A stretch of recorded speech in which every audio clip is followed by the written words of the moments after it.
We've been talking about faith, and we said that faith is mainly made up of three components, and the three components are Revelation, response, rest.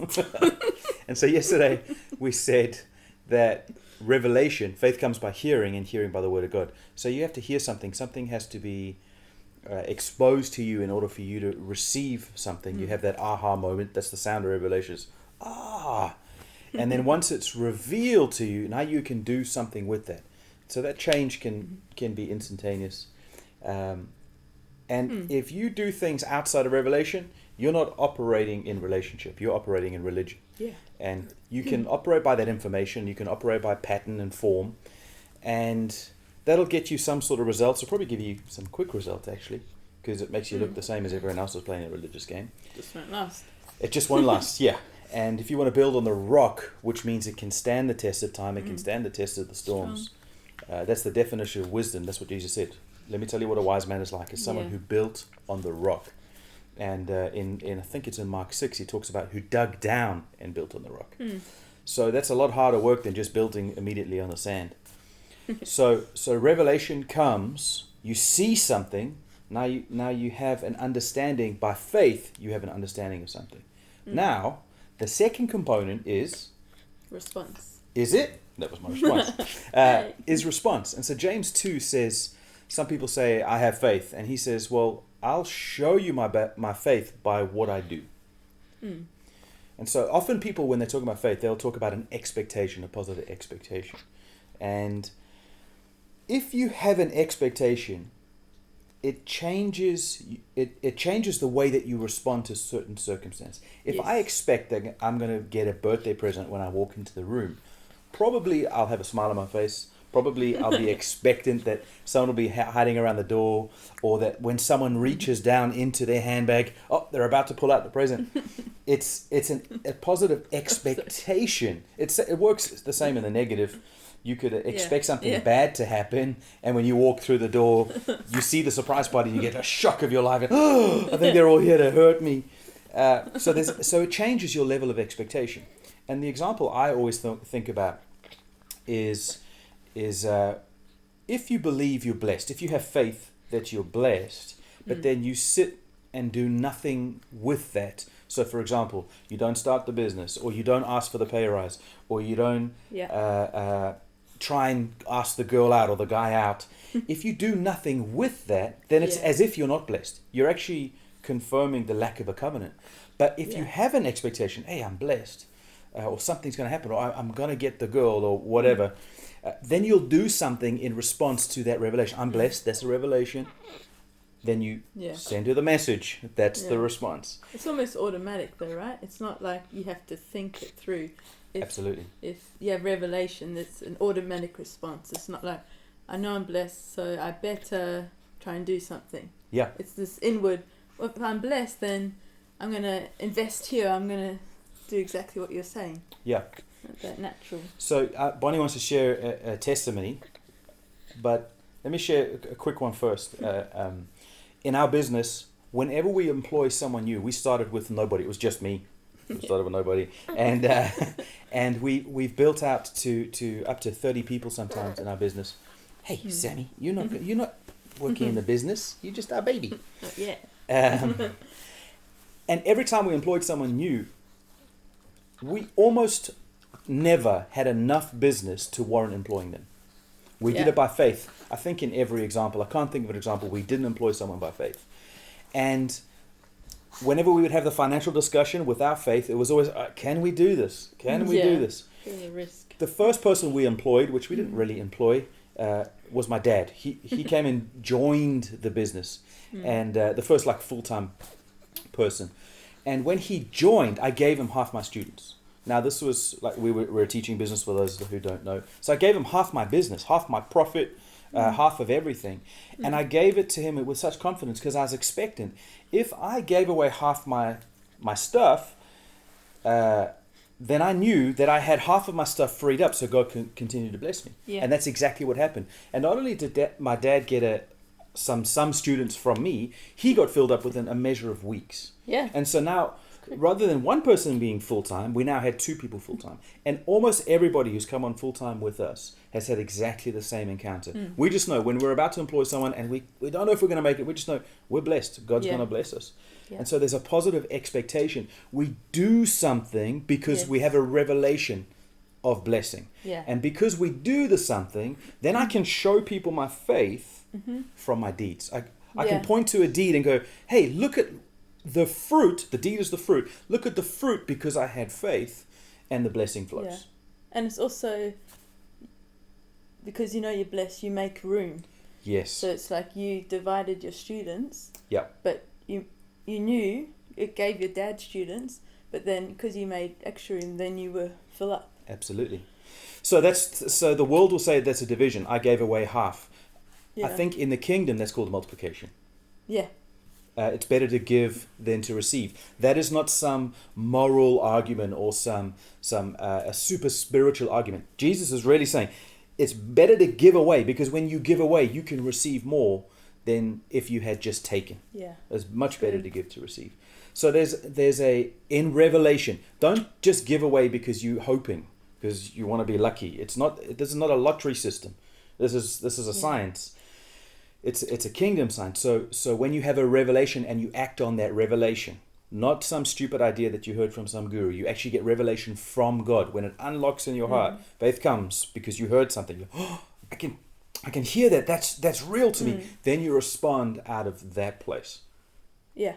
So share your example. Yeah. So you were actually sharing on this at church. What was it? 2 years ago. And you were saying to people, if you're expectant, then do something in response.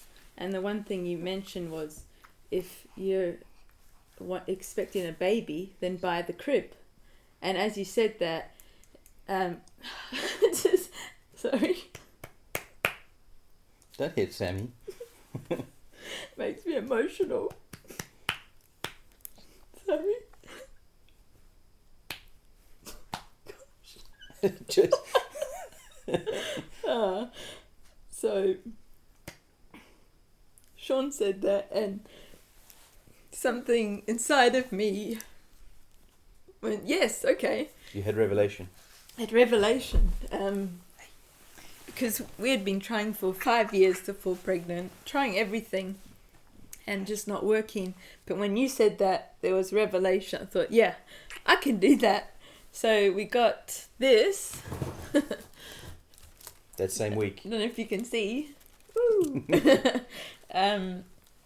We got that the same week, put it in the bedroom.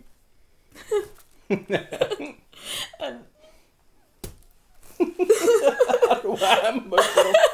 I remember going into the room quite regularly and just looking at the bed and imagining this little boy in there. I remember a few times just looking at it thinking, am I crazy? But deep down knowing that one day, soon, this little boy is going to be there and he's going to be in there. And what I saw with my eyes then, I would see now. And I remember when we fell pregnant, I just was so excited because that act of faith it's more powerful than you realize, because I positioned myself for the fruit and it would work. Yeah, and obviously we still had to do some stuff to make that baby. Yeah. But revelation changes everything. When you have revelation and you respond to that revelation, you're not just doing religious action. You have heavenly insight. You can see something in the prophetic. And when you operate by that, the simplest response will get a result. Yeah. And you can do the biggest, grandest architecture and strategic planning outside of revelation, and it won't work. It's the lottery. Maybe you'll get lucky, like everyone else has the option to get lucky. Yeah. But when you operate by the King, when you operate by revelation and responding to that revelation, amazing little things can happen. Yeah. I think that's why when Jesus said to the boys, cast your net to the other side. They'd worked hard all night. That's what the Bible says. They worked hard all night. And they didn't have faith. They were not in a place of faith. In fact, they had evidence to suggest very strongly, these are expert fishermen. This is how they make their income. This is how they live. Literally how they eat. But they just tried it. And they heard God say, the living God say, cast your net onto the other side. And they said, we've worked hard all night. But because you said it, there was something that wasn't about faith placed in the action. The faith was placed in God. And so often the action will yield no fruit until God's in the equation. And when God's in the equation, even those actions that have never got results before will get a result. Not because of the action's different, but because now you are in faith. Because faith is not something, it's not some super spiritual new age magic. It's not the law of attraction. It's not this this hippie idea of just peace, love, and joy, and we're just going to hope that this right thing happens. Although those are all biblical words. Faith is actually a firm, assurance that God's going to come through for you because He loves you. Yeah. So how do you know when you're in faith and when you're not? I think the cheap answer is an inward knowing. You know that you know that you know. And I think that's not an adequate answer, but it is true. You do know. I think the way that I measure it is I know I'm in faith because I've got revelation. Faith comes by hearing. So when I'm questioning, is this from God? Is this really happening? I have to point back to a moment of revelation. But hold on, God said. But hold on, God said. So one of the businesses we started is in a little town. For those of us who know us, it's in Sai Kung. We started in 2011. And this business should not be where it is.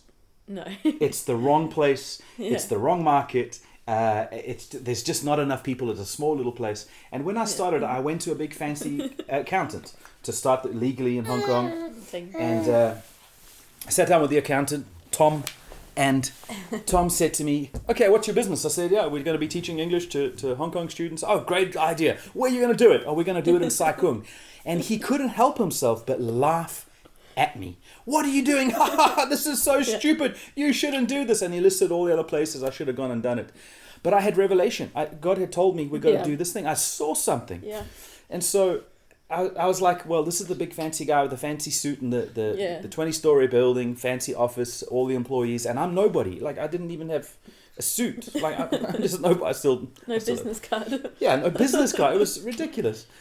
And so he laughed at me, but I had revelation. I had something. So that wasn't from this earth. It wasn't my experience. It wasn't the expert fisherman or the expert accountant. It was revelation. Yeah.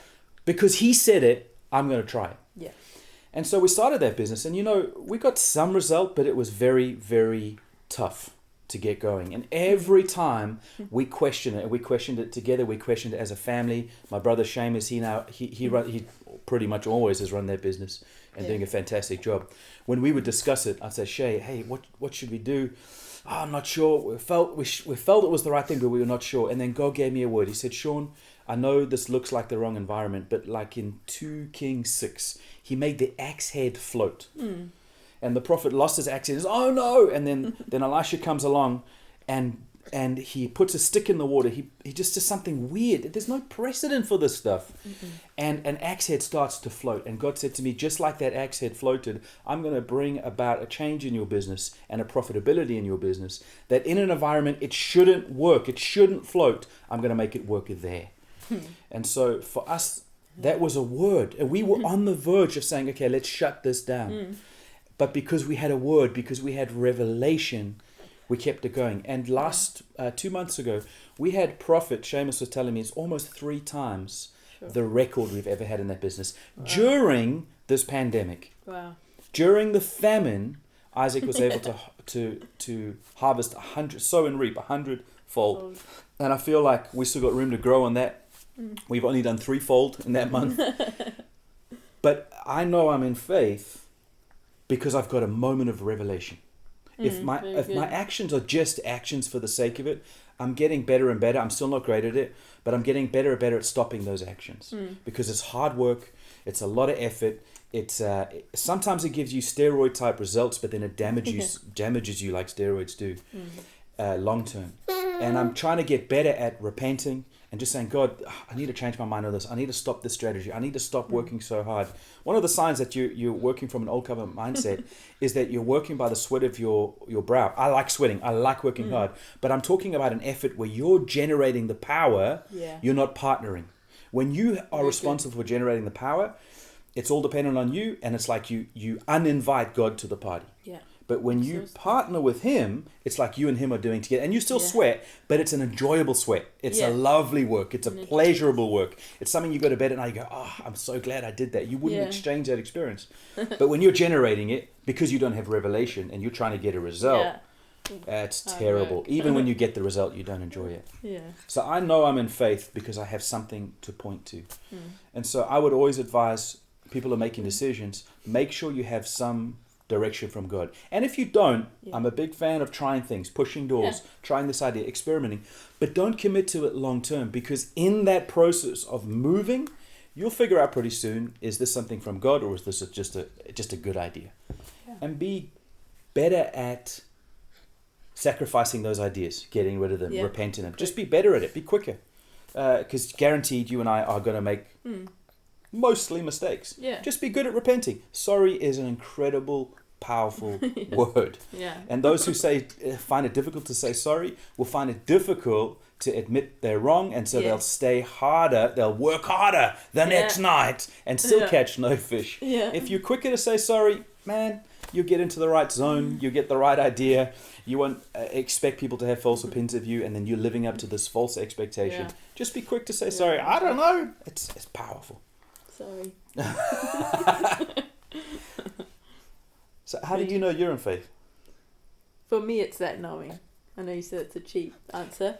No, it's a good answer. I just think it's not elaborate enough. But I think it's the right answer. It's like, but internally you just know, and so then you do the things, and it's like nothing can stop you, even setbacks, because if you've got that vision or that expectation and it's revelation from God, then nothing will stop you. You'll do whatever it takes.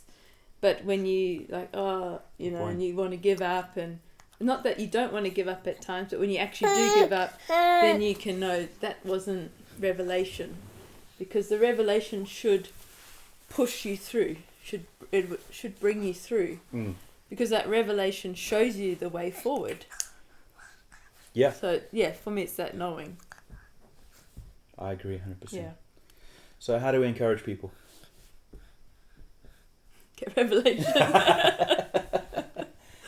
Get revelation, and then once you have that revelation, make sure you respond to that, and don't react to the world, don't react to the circumstance around you, don't react to what's happening on the news, whether it be this side or that side. Don't react to what's happening politically. That's good. The kingdom is independent from all that stuff. All that stuff's going to pass away. Political systems, this leader, that leader, this president, that president. All of that is finished at some point in history. But what is eternal is the kingdom. So make sure you get a heavenly perspective. Once you have that revelation, respond to it. And tomorrow, I was going to say next week, tomorrow we're going to talk about the third component, which I think is probably the most important. Amen, sister. Amen. Bye. Bye.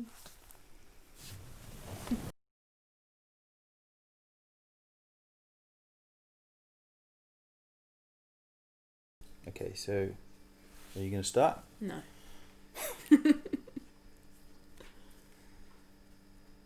Howdy. Konnichiwa. I don't even know what to say. Well, you have to say something. Hey, you have to say something because mommy's starting now. And it's like, be at the same level as me, because the focus. Welcome back. I don't know what to say. Seems like Sammy can start. So? No. We were talking about... Samuel, help me out, We outnumbered 2 to 1. Okay. What? Welcome back. Why don't we do one word each? Would that be so funny? Go, hi. No. Come on, No. come on. No. Yes. Just intro. No. Come on. I don't know what to say. Okay, look at the camera.